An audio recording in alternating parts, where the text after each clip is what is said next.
So what's up guys, lilinisin natin yung motor natin for today's video kasi napansin ko na madumi at may naamoy akong mabaho sa harapan ng aking motor. Ginamit ko siya kahapon na mamalengke. Siguro yung pinamalengke may butas kaya tumulo yung mga dugo sa may harapan, kaya tara linisin natin guys. May nakalimutan akong kaya kinuha ko at yan, kinuha ko, sinabon ko na. Punasaw sa mga harapan niya, kuskus. At sa iyo bandang yun guys, nagali yung kamay natin. Nasugat ng tuklapan. Sobrang talimata ng bearings. Ayan, pinunasan ko na rin. Pinuskus ko na yung sa may gulong. Yan. Pinuskus. Sinabon ko na rin, pati headlight. Kuskus dyan. Kuskus dito. Siya, kuskusin mo, barok. Siya, huwag mo masyadong kuskusin. Kay sumugay. Tanggal ang kulay niyan. Siya, sige, kuskusin mo ng kuskusin. Kung wala ang sobrahan, siya, iwan ko na lang pag sinubrahan mo. Baka mamuti iyan. Yan, nahirapan na nga. Aking dinouble stand para maayos naman yung pagkakasabon natin sa motor natin guys. Mga sakaw pasali alay kuya ako sige kuya ako yung maong flex na may kinilas na mga moryo malati wala siya siya man ko napansinan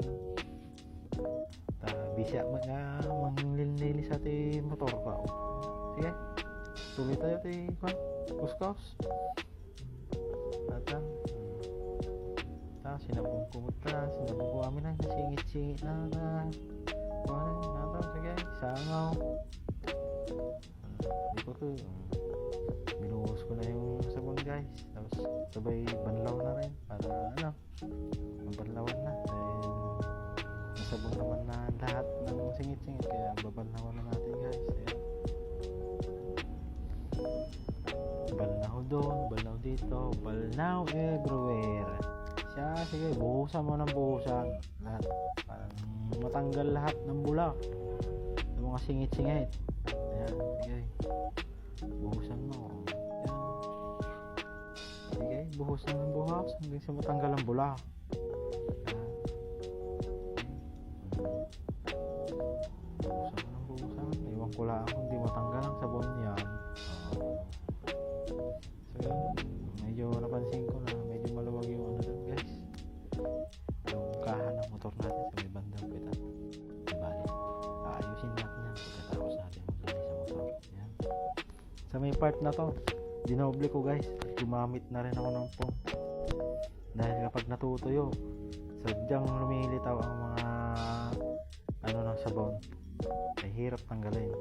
Kaya kinuskus ko ng foam na walang sabon. At ayun, naligo na rin yung bata dahil nainitan.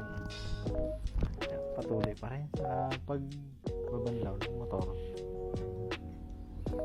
Lahat ng parte ng sabon guys, kapag natuyo, bumabakas yung sabon. Kaya ginamitan ko na ng foam para sa wala na. Kaya pinandar ko siya gamit ng kick, mahiwagang kick. Kasi medyo sumablay tayo sa push start. Na tayo sa sipa.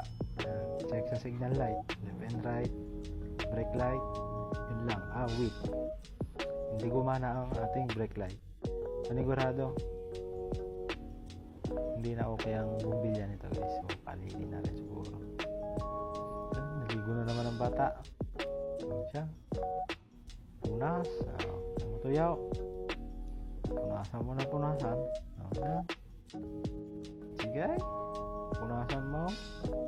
Isa mo tayo. Yan, kinuha ko na rin yung guys, yung compressor para mabilis pagpapatalo.